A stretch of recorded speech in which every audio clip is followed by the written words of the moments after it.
the importance of it is to have it so people feel safe, feel they have whatever is necessary. So most importantly is to appease people's mind. In fact, that we know in US, the vaccination rate among 5 to 11 years old is rather low. So, since that people's acceptance of this vaccine for this young age group is not very high.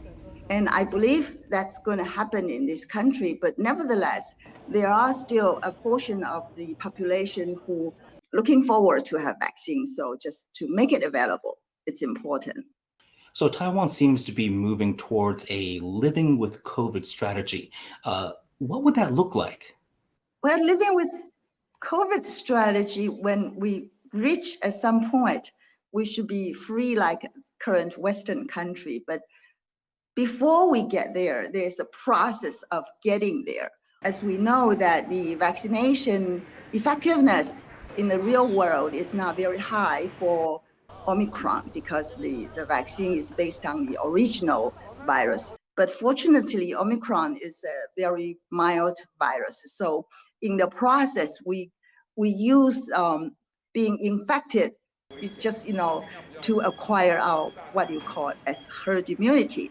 So as we build up the community immunity, then we would get there. But during the process, because the rapid transmission of Omicron, it's likely that we will see many cases occurring on a daily basis for weeks at a time. That's going to be ahead of us.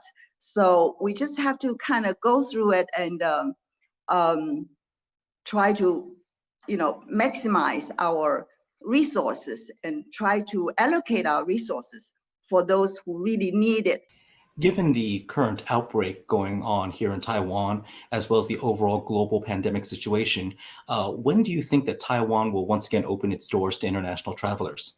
I think it will be several months to come because we are a bit conservative about letting the virus spread. So currently, we still quarantine the contacts of the confirmed cases. So even though we're seeing cases rising, but the slope of rising is not as steep as what it had been experienced by other countries.